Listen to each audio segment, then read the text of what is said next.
اعوذ باللہ من الشیطان الرجیم بسم اللہ الرحمن الرحیم وَلَقَدْ عَلِمْتُمُ الَّذِينَ اعْتَدَوْا مِنْكُمْ فِي السَّبْتِ الآیہ۔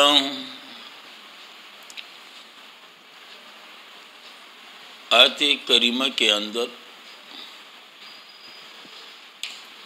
موجودہ بنی اسرائیل کے جو آباء اور اجداد ہیں ان کی خباثت ثانی کا بیان، اور یقیناً خباثت ثانی جو ہیں اس کا عنوان ہے ہیلہ بازی اللہ کے احکامات میں، اور یقیناً جو امراض ثلاثہ ہیں اس میں سے مرض دوم بھی ہیں۔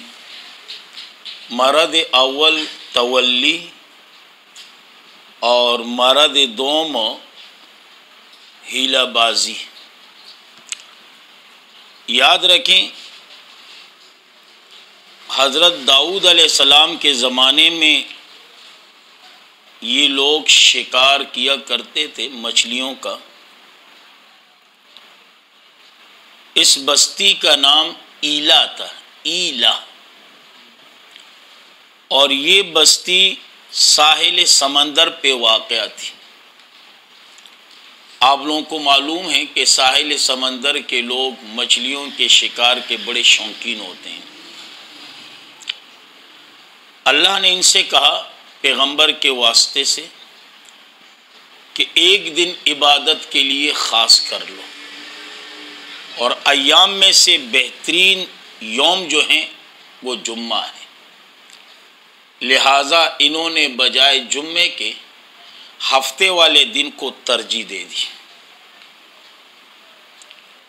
اب اللہ نے امتحاناً ان پر ہفتے والے دن مچھلی کا شکار منع کر دیا۔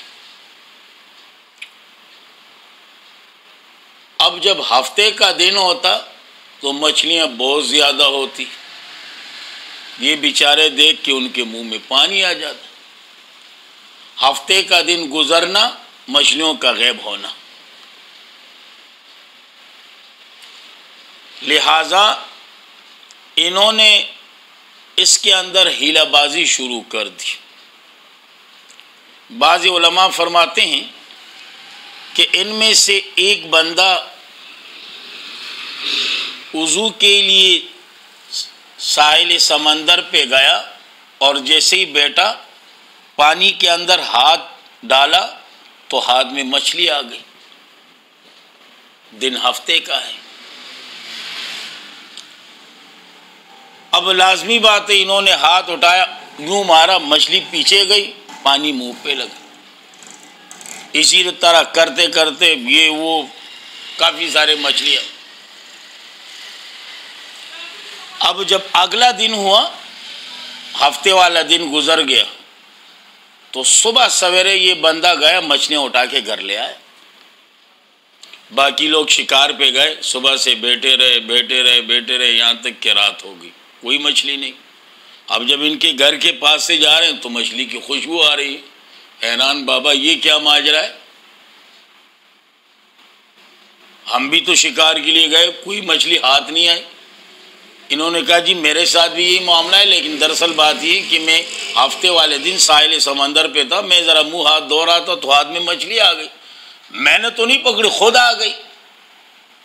اب سارے ہفتے والے دن کا چلو جی ساحل سمندر پہ ذرا منہ ہاتھ دھو لے، یہ ہیلہ شروع کر دی۔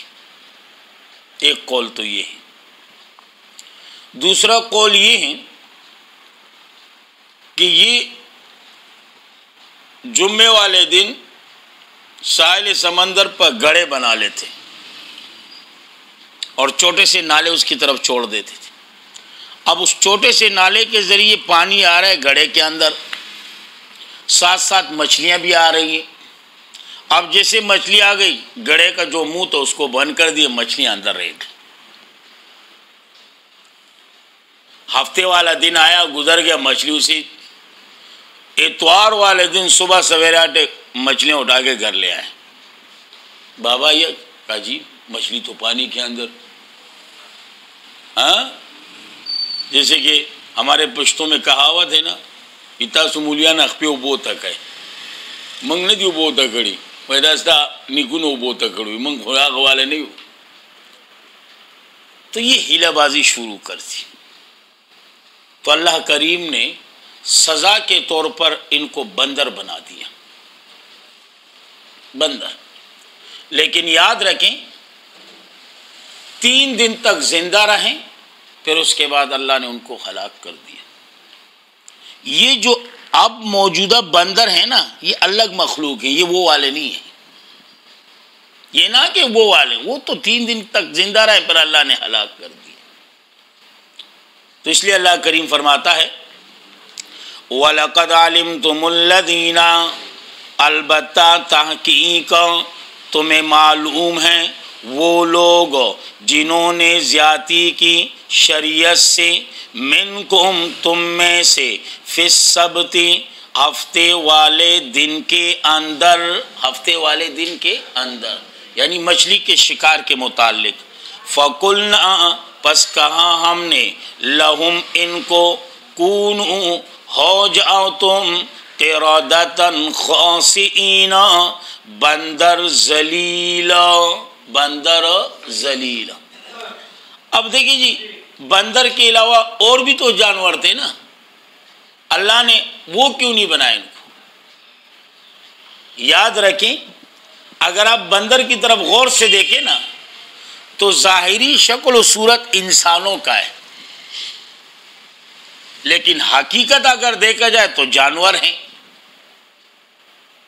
ظاہراً بندر انسان، لیکن حقیقت اگر دیکھا جائے تو جانور. یہ بھی ظاہر طور پر فرمان بردار لیکن حقیقت میں نافرمان، اس لیے اللہ نے ان کو بندر بنا دیا اور 3 دن تک زندہ رہے. اس کے بعد اللہ نے ہلاک کر دیا.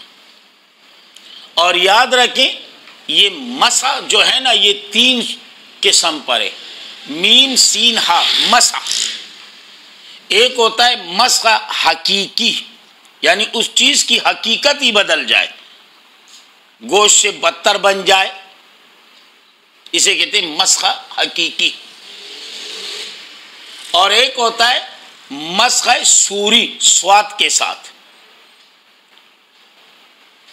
صورت بدل جائے لیکن عقل اپنی جگہ پر برقرار رہے. اور تیسری قسم ہے مسح معنوی، اور اس کی بہت ساری مثالیں ہیں. ہاں سخاوت کی جگہ بخیلی آ جائے، اچھے اخلاق کی جگہ برے اخلاق آ جائے، یہ سب کے سب اس میں شامل. تو اس لیے فرمایا فَقُلْنَا لَهُمْ پس کہا ہم نے ان کو، کونوا ہو جاؤ تم، قردۃ بندر، خاسئین ذلیل، ذلیل. فَجَعَلْنَاهَا پس بنایا ہم نے اس قصے کو، اس واقعہ کو، ہا ضمیر قصے کی طرف جا رہا ہے. فَجَعَلْنَاهَا پس بنایا ہم نے اس قصے کو، صحیح ہے نا جی، بنایا ہم نے اس قصے کو، نَقَالًا لِمَا بَيْنَ يَدَيْهَا عبرت ان کے لیے، بین یدیہا جو قریب تھے، جو قریب تھے، غریب نہیں ہاں موٹا قاف، قریب، قریب تھے. ہاں وما خلفہا اور وہ جو بعید تھے، بعید مانا دور تھے، صحیح نا جی. یا دوسرا مانا فجعلناہا پس بنایا ہم نے اس قصے کو، عبرت ان کے لیے، بنایا ہم نے اس قصے کو عبرت لما بین یدیہا موجودوں کے لیے، موجودوں کے لیے جو موجود تھے اس وقت، وما خلفا اور ان کے لیے جو بعد میں آنے والے ہیں قیامت تک، جو بعد میں آنے والے ہیں قیامت تک۔ وَمَوْعِظَةً لِّلْمُتَّقِينَ، اور نصیحت ہیں للمتقین، واسطے متقیوں کے، واسطے متقیوں کے یا واسطے پرہیزگاروں کے۔ وَإِذْ قَالَ مُوسَىٰ لِقَوْمِهِ، اب یہاں پر تیسرا مرض کا بیان، اور اس مرض کا عنوان جو ہے تعمق فی الدین۔ تعمق فی الدین کیا مقصد؟ یعنی سوال کرتے ہیں لیکن عمل نہیں کرتے، پوچھتے رہتے ہیں، سوال کرتے رہتے ہیں لیکن عمل 0/0، 0/0۔ تو اس لیے وَإِذْ قَالَ مُوسَىٰ، یہ ذرا تفصیل تو انشاءاللہ اگر زندگی رہی تو کل۔ اللہ رب العزت ہمارے اس مختصر سے درس کو اپنے دربار میں شرف قبولیت عطا فرمائے، ہمارے لیے، ہمارے والدین کے لیے، آپ کے لیے اور آپ کے والدین کے لیے، تمام اہل حق علماء کے لیے، طلباء کے لیے، تمام اساتذہ کرام اور شیوخ کے لیے، تمام عالم کے مسلمانوں کے لیے، میرے لیے، ہمارے اہل و عیال کے لیے اللہ رب العزت ذریعہ نجات اور ذریعہ بخشش بنا دے۔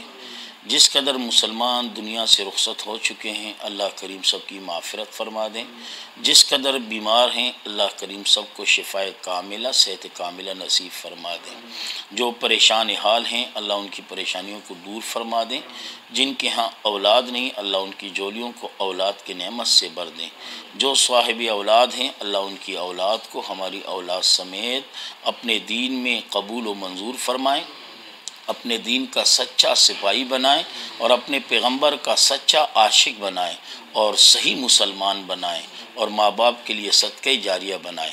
اللہ ہم سب کو اپنے دین میں قبول و منظور فرمائیں، اللہ ہم سب کو صحیح مسلمان بنائیں، اللہ ہم سب کے گناہوں کو معاف فرمائیں، اللہ ہم سب کا خاتمہ ایمان پر نصیب فرمائیں، بالخصوص مرتے وقت یہ خوبصورت کلمہ لا الہ الا اللہ محمد الرسول اللہ اللہ کریم ہماری زبانوں پر جاری اور ساری فرمائیں۔